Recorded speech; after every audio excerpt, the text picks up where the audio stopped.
and welcome to the Real Biz Life Chronicles, where we discuss all things business, branding, and life. I'm your host, Tracy. Remember, if you do enjoy this episode, we ask that you please like and subscribe below. My guest today, well, I'm not really sure where to start, but this person was the first person who planted the seed of an alcohol-free life. So let me do the introduction. I'm going to read my notes here. Sarah is a certified women's health and wellbeing coach, an accredited grey area drinking coach, and a keynote speaker. She is also the face behind Perth's growing alcohol-free movement, and she has also just published her first book, which I have a copy here. Sarah Rusbatch, welcome. Thank you so much for having me. Thank you. I cannot wait for our chat today. I'm a massive fan of all you've been doing.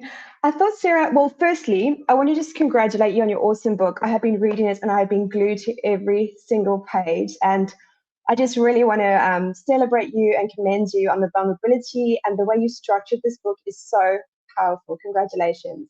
Oh, thank you so much.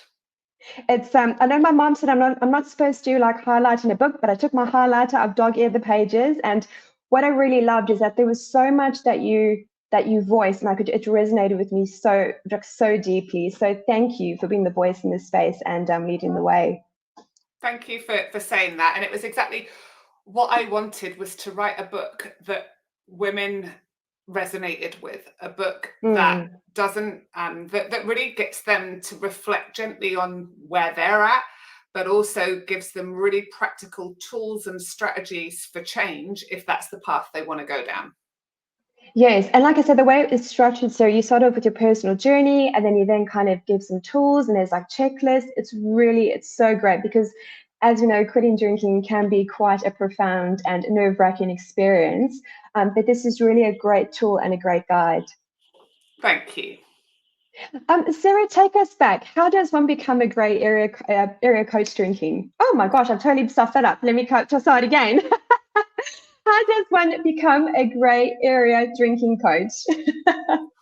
So, a grey area drinking, maybe I'll just start by giving a wee bit of an explanation as to what that is, because it might not be something that your listeners have heard of before. So grey area drinking defines the space where people they're not drinking at rock bottom. So they're not drinking in a way that we might stereotype an alcoholic. They're not waking up in the morning with shaking hands, needing to have a drink. They don't need to go into a medical detox facility in order to withdraw from alcohol. So we're not talking about people with that kind of alcohol use, but nor are we talking about people that just have a drink every now and then. Grey area drinking is the grey area between those two. It's estimated that 3 billion people across the globe fall into this category. Wow. And we know that middle-aged women is a real danger zone in this category. Alcohol use disorder in women has increased 84% in the last 30 years. So this is the area that I focus on and that I specialize in. While I do coach men, I have really developed a name for myself in the support of midlife women, I guess because that's where I am and that's where my story started as well. So the way I became a grey area drinking coach was I was stuck in a very toxic cycle with my drinking, where I wasn't drinking every day, I wasn't drinking in the morning, but I was drinking dysfunctionally. I got to the point in my 40s where alcohol was really impacting me so much more. Like hangovers in my 20s kind of just didn't matter. As soon as I got to my 40s, I was putting on weight. My skin was disgusting. Alcohol was really impacting my sleep. When I drank, I would wake up at 2 or 3 in the morning and I wouldn't be able to get back to sleep. I was starting to develop really bad anxiety the day after drinking. I was lacking energy. The negative self-talk was really increasing. And on the outside, no one thought I had a problem. On the outside, I drank like everyone around me.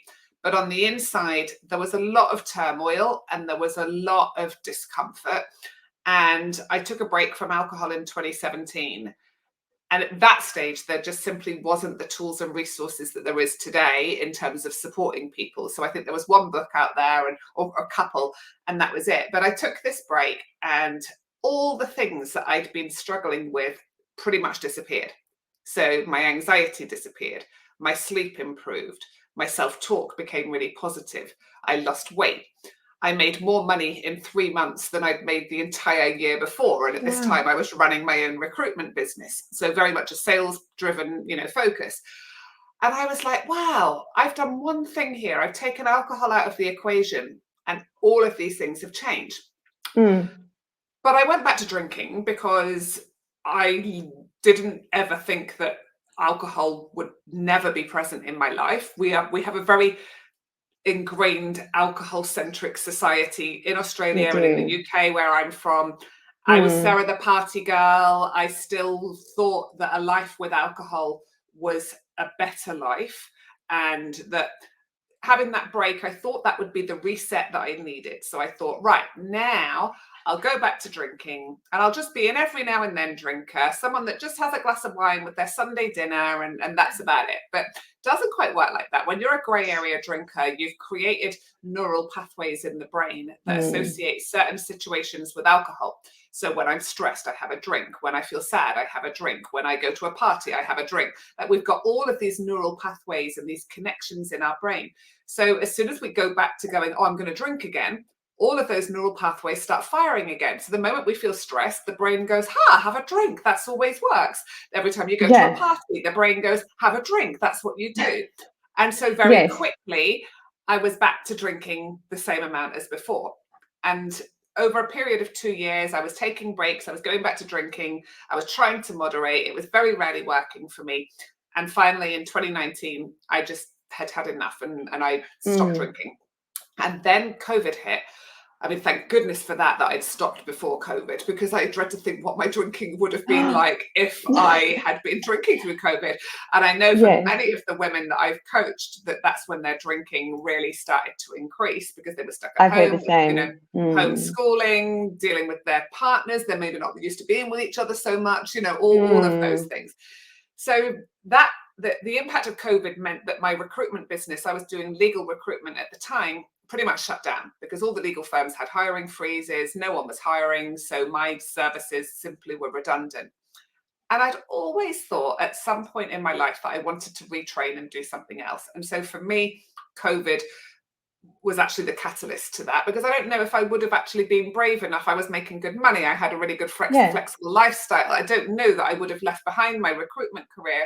I like to think I would have at some point, but COVID was kind of like the kick up the bum that I needed to make a change. So I decided to be to retrain, and I spent all of 2020 studying to become a health and wellbeing coach. And then towards the end of the course, our teachers were kind of going, so what's your specialism going to be? Because it's very broad to be a health and wellness coach. What does that mean? It's very, very broad. And I just knew that there weren't many people in Australia supporting people to change their drinking habits. I knew that this idea of sober coaches were really getting bigger in the UK and in America, but there wasn't really anything in Australia.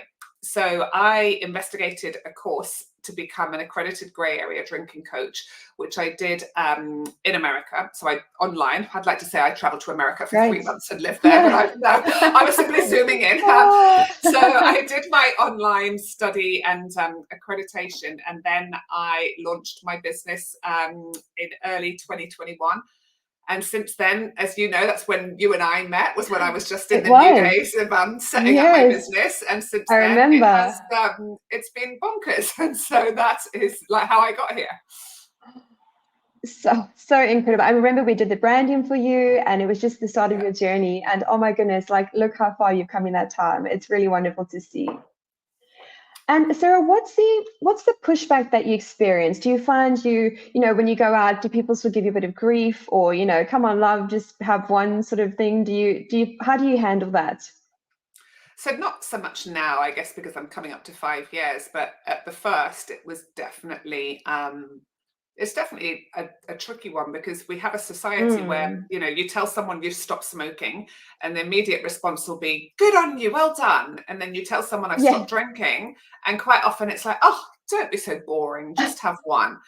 And it's really hard. I find that a lot of grey area drinkers tend to surround themselves with other grey area drinkers, because if you drink at that level, you kind of don't want to be around people that are not drinking that much, because it makes you feel bad about your drinking. So a lot of us tend to create a friendship group where we all drink at a similar level. And so then when one of us stops, it changes the dynamics in the friendship. And I didn't know how to handle that. And also my friends probably didn't know how to handle that.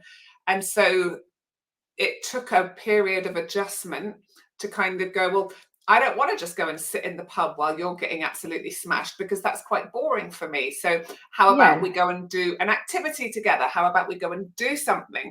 And so it took a period of trial and error to do that. But for some people, it's not. It's actually quite heartbreaking, Tracy, because for some of my clients, they lose friendships. Their friendships are like, well, you're no fun anymore. I don't want to be mates with you if you're not drinking. And so and I've written an entire chapter in my book on how to navigate this phase, because it really is so tricky and says so much about society when when we live like that. But just as a caveat here, I will say that when I was drinking, I was the worst person around sober people. I was like, oh my God, you're sober. I have nothing in common with you, because I was a dysfunctional drinker. And so for me, someone who didn't drink and was happy with that, they just scared me. I didn't want anything to do with them. And so it's a testament as well to the fact that I can see, looking back, I just cringe at what I was like as a drinker, because I definitely did all the things that I talk about in my book that people do when we stop drinking.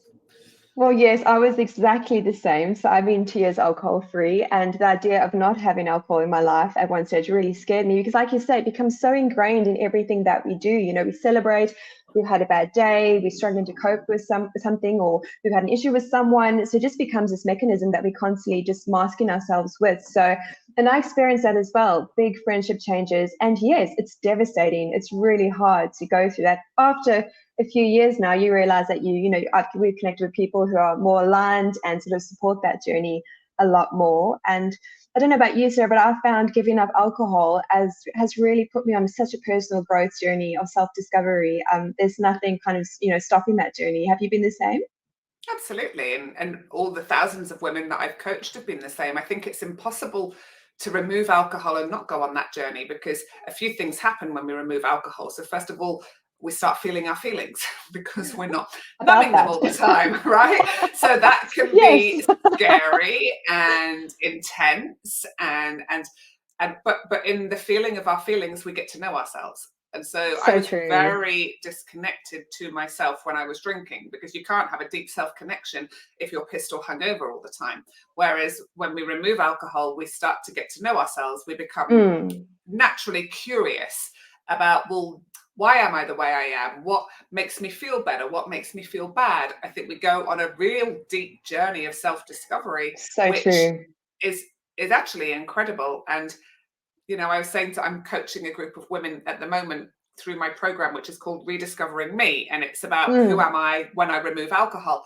And we were saying last night, like, I reckon 80% of the population never do this deeper work of self-discovery, of actually really getting to know who they are as a woman or a man at this stage and season of our lives, because most of us are so busy, particularly women, I think, with working, raising kids, carrying the lion's share of the home stuff and what has to be done at home. And they just barely have time to think. They're just living on autopilot, reaching for wine as a way to switch off at the end of the day. And then a day goes by, a month goes by, a year goes by, 5 years go by, and you realize, shit, nothing in my life has changed. Everything has just been the same for the last 5 years. And when we remove alcohol, it's incredible how much starts to change very quickly. Yes, and I can truly attest to that. Like I said, the idea scared me 2 years ago or 2.5 years ago. I would have thought, oh my gosh, you're nuts. Like, it's part of my identity. It's how I celebrate, do everything. But it's really been so profound, the journey that I've gone on, because it just kind of clears up everything. And I know in your book as well, you speak about the actual biological side of things and how alcohol actually affects your brain and your endorphins and all of that as well. So it really does have a profound impact on your well-being. Yeah, I mean, what most people don't realize is it takes 72 hours for alcohol to leave our system, and it takes up to 2 years for the neurotransmitters in our brain to completely recalibrate after years of steady alcohol use. I couldn't believe that. I read that in your book and again highlighted it, and I was like, wow, that is actually so scary. It's we're not, and like you also mentioned in your book, it's so sort of glamorized, have a pink drink, have a pink gin. It's very, again, ingrained in our culture. but we don't really realize the profound impact on our health that it has. I do want to refer to some of the stats that you mentioned, yeah, because again, I'm sorry if anyone's watching this in the video, I am referring back to Sarah's book here. There was a stat that you mentioned around COVID. So I think it was there was a medical person. They had mentioned that. I'll read the book here. She says, she also states that alcohol is linked to 60 acute and chronic diseases, and that the World Health Organization states that there are over 8,000 alcohol-related deaths a day. To put this into context, COVID-19 was responsible for 6,000 a day, and yet off-licenses and bottle shops were listed as essential services during the pandemic lockdowns. And despite all this, we still consider our evening drink a treat, a reward, and a suitable gift for any adult birthday party we attend. I found that stat quite astounding. It's astonishing when we think about the standstill that the world came to as a result of COVID-19. And when they averaged out the deaths over a period, it was an average of 6,000 a day. And yet alcohol is averaging 8,000 a day. And we are not doing anything to limit alcohol use. Yeah. It's insane.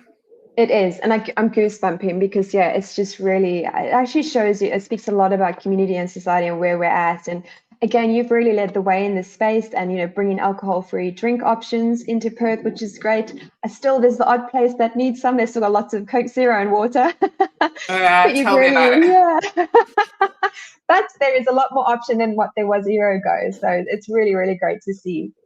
Exactly. Yeah. And it's about inclusivity, you know, like just because I don't drink alcohol doesn't mean that I just want a fruit juice or a water. I like to have different options available. And when there are so many incredible alcohol-free drinks on the market, why are more pubs and restaurants not stocking them? Yeah, definitely. I've even taken to having Coke Zero in a wine glass just to feel a little bit glamorous and, you know. Yeah. Yeah. But again, I guess for me, it was really just separating in my own mind that, that disassociating alcohol from having a good time. So I can have an alcohol-free, option, or I can have a Coke Zero. My Soda Stream has become my best friend. Love soda water. So it's just changing those habits that you mentioned earlier. Exactly. And it's a process of trial and error as well, and seeing what works for each of us. What drinks do we like? I have a saying, which is keep the ritual, change the ingredient.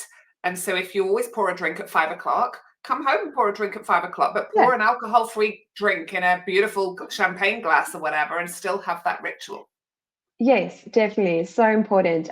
It's really, we do that at home as well, and still celebrate the milestones, have the alcohol-free. I think Frixonate do a beautiful alcohol-free sparkling that I love. So still have those, celebrate those milestones. It doesn't mean that everything has to come to a stop. And Sarah, what would be the biggest thing you miss about alcohol?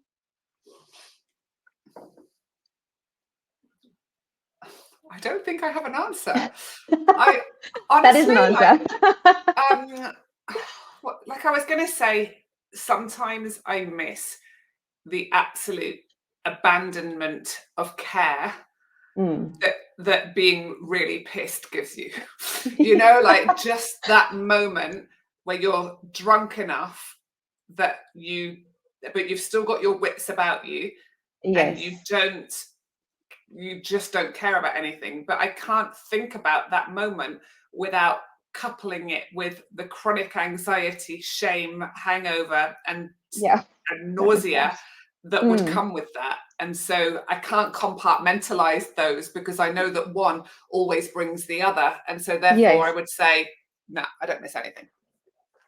And do you feel that you've kind of moved into that space naturally? You've just moved into that space where you literally have stopped worrying about what everyone thinks? Because I feel like I have moved into that space. It's literally, you become so clear on your life purpose that you literally you actually don't care. Yeah.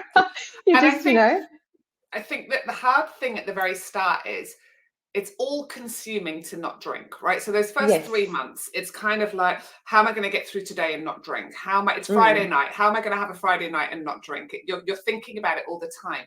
And you can't imagine ever getting to a point where that's not the case. Yes. But slowly it changes. And this is neuroplasticity. Our brain neural pathways change. And now if I feel stressed, Whereas before, my immediate thought would have been go and have a drink. Now my immediate thought is, all right, Sarah, you need to go and do a meditation. You need to go for a walk. You need to go and I bought a sauna with the money that I saved from not drinking. And so go and sit in the sauna for half an hour. Like my neural pathways are just newly created of these are the things. So I just it wouldn't even occur to me that a drink would be a suitable solution. And I love that. Did you say you bought a sauna, Sarah, with the money you'd saved from not drinking? I've bought a sauna, I've bought a Peloton, and I've gone on some amazing holidays because it's been nearly 5 years. And the thing for me was when I drank, I always used to smoke because I was, as soon as I had a wine, I needed a fag in my hand. And so the money that I've saved from not drinking and not smoking has allowed me a sauna, a Peloton, and a couple of lovely holidays. Fantastic. Well, it sounds like a fair trade. Yeah, right? And Sarah, what's the hardest thing you see what challenges do you see your clients face? What's one of the biggest things besides the friendship circles? I think of course it's the neural pathways. Like it's dealing with when the cravings are strong, which they are at the start, because we're breaking the habit of doing something that we've been doing for a really long time. It's just getting through those first 3 months. And that's why my programs are so successful, because I give so much support around that. So that's definitely one part. And then the second part is, and that's why I wrote this book, is, well, what do I do if I'm not drinking? Because removing alcohol is just the tip of the iceberg, right? Removing alcohol is just a very, very small part of the actual process of sobriety. The next part is, well, now that I've taken alcohol out, what do I need to add in order to create a life that I love so much that I don't need to drink?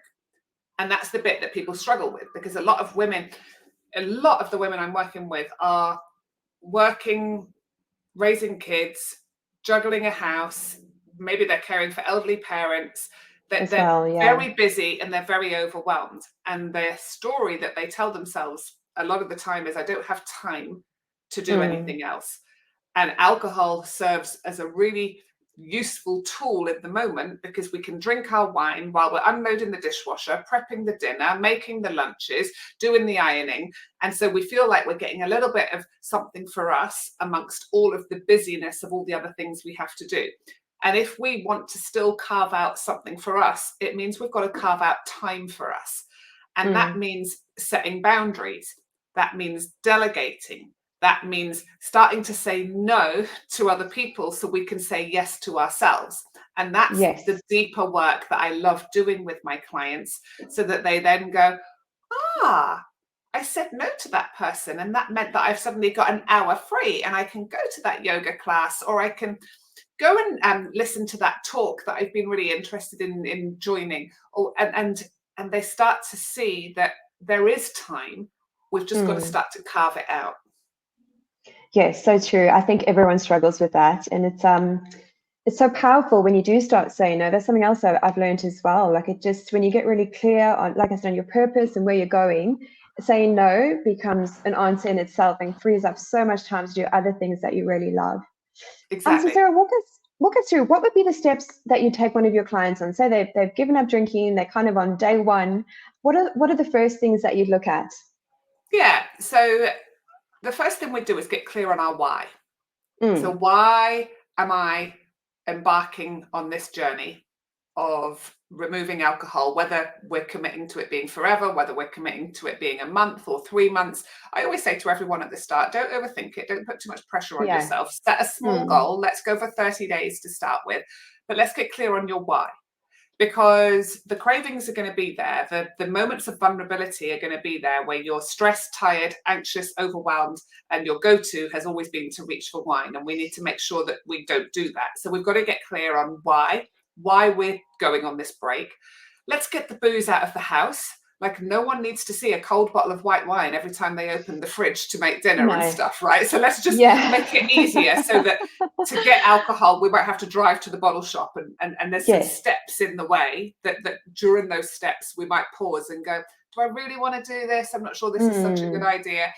Lean into community is what I always say, and that's why I run challenges just for women, because when you have a safe place to come in and go, oh my God, I've had a really shit day, everything's really bad, I want to have a drink, and you've got 5 other women going, oh, I was the same, I went and had a bath, and you can get through this, go for a walk. Like, when you've got that support and connection with others, it makes it so much easier.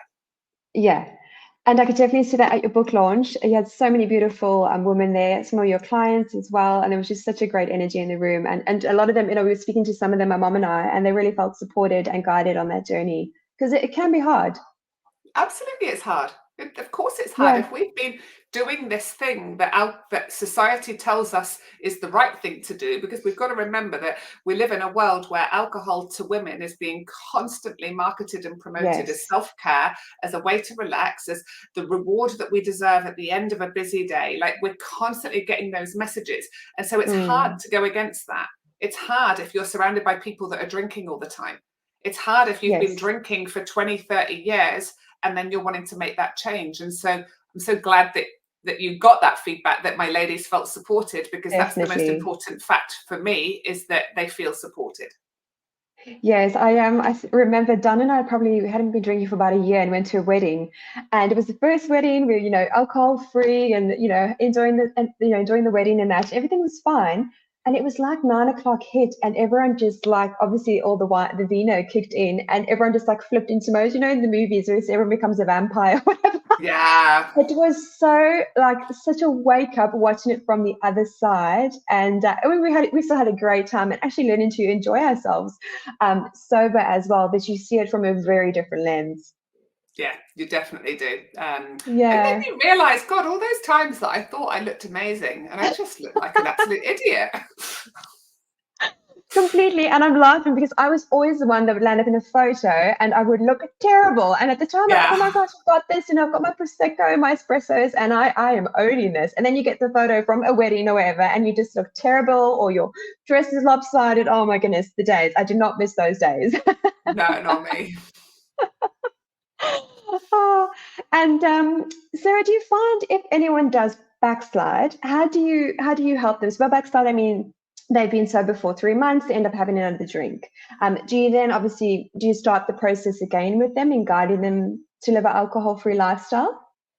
Yeah, look, I'd say that slip-ups, sometimes they're part of the process. Sometimes they are an important part of the process, because it's actually through those slip-ups that we learn. There's always a learning. So it might be, oh, I had a few drinks, and it's just a real reminder that alcohol is not something I want in my life anymore, because I had a terrible sleep. I'm full of anxiety today. I've not been able to spend any time with the kids. I've put them in front of iPads so I could just lie on the sofa scrolling all day. That's not the woman that I want to be. And so sometimes these slip-ups happen for a reason, for us to learn from them. Sometimes it always depends what we do after the slip up that matters. It's not the slip up itself, it's what we do afterwards. Do we go back to drinking full time, or do we go, yuck, that was disgusting, I know that being on the alcohol free path is where I want to be? We dust ourselves off and we just keep going. And that will be dependent on where everyone is in their journey, the reasons that they had a drink. And that's the other thing, from a slip up, we get information. So I know every time I speak to my mum that she really triggers me and makes me want to drink. So next time I speak to my mum, you know what I mean? That's a very strong example from many of my ladies. And so they're going to go, well, next time I speak to my mum, I'm going to be more prepared. I know that I might be left feeling pissed off or stressed afterwards. So I'm going to need to make sure I've got something else available to me, because maybe before we hadn't realized that would be a trigger. So there's always learnings. There's always information that come from these moments. And something else you spoke about in your book, Sarah, was what mask do we wear? I'm just going to go back to the pages so I can reference it. So you mentioned that while I was using alcohol initially to create friendships and form connections, it later became my tool to avoid sitting big emotions, which we mentioned earlier, of sadness, anger, loneliness, and stress. I didn't have other tools to process these uncomfortable feelings, so I simply drank them away. So what tools have you learned along the way that have helped you work through those emotions? What I've realized, Tracy, is that when we experience an emotion, and this is coming back to what we talked about going on this journey of self-growth and self-discovery, when we simply distract from that emotion, we prolong the pain. Whereas because you just numb it and then it comes back 10 times worse when you're anxious and hungover as well, right? Yeah. What I've learned is when we just sit with that emotion and go, I'm really pissed off about X, Y, Z. I'm not going to make that emotion wrong because actually it's valid that that has happened. And I'm just going to think about how I can support myself right now. Or maybe it's sadness. Like, I think there's a lot of issues with the world that we live in terms of there's so much promotion that we're meant to be happy all the time. And that's simply not real. That is not real life. And so let's just say one of our pets, a beautiful dog, has had to be put down after a major surgery. We're going to feel devastated. It's very normal to feel that way. And this journey of removing alcohol has actually allowed me to validate my emotions and go, well, of course I feel sad right now. This really sad thing has just happened. What can I do to support myself in this moment? Whereas before, I wouldn't have even had the cognitive awareness to do that. I would have just gone, I feel horrible. I need to drink to make this feeling go away. And it's like an emotional maturity that happens when we stop drinking. We learn how to process our emotions in a really healthy way, as opposed to just distracting and avoiding them, which inevitably just comes back and bites us on the arse. It means that we never actually deal with anything. We have zero resilience and we can't cope with anything that life throws at us, right? Yeah, it's so true. I can truly attest to that. It is a scary but very liberating journey in that you get to know yourself, and it's so true. And like I said, everything that you mentioned in your book, like, just spoke volumes, because it really does take you on this next level of personal growth and just dealing with those emotions. And like you say, we're constantly starting to be happy, and if you're not happy, there's something wrong with you. But embracing those sad feelings and working through it, and having a journal, if you need to journal out how you're feeling. That's what I do. I found that has become such a powerful tool for me. It just kind of gets whatever's going on up here out on paper. Absolutely. Journaling's been really helpful for me as well. Yeah, I absolutely love it. Sarah, if our listeners want to connect with you, where's the best place to go? So my website, which is sarahRusbatch.com, and there's lots of resources on there. I have Instagram. I'm very present on Instagram, which is just Sarah Rusbatch. And then I have a free Facebook community for women, which is called the Women's Wellbeing Collective. And that's just a group of women from all over the world wanting to go on a journey of feeling their best in life as we age. Fantastic. We'll pop all the links in the show notes as well. And for anyone that is considering, I hope you can see it there, to stop alcohol and live a very liberated alcohol-free life, Sarah's book, Beyond Booze, we'll pop the link in the show notes as well. Sarah, thank you so much for your time. I know everything that you've done has had an impact on my life. And thank you for planting that seed 2.5 years ago, because it's really impacted me. Oh, thank you so much, Tracy. I adore you and the work that you do. And so it's wonderful to have this time to connect with you. Thanks so much, Sarah. You take care. You too. Bye.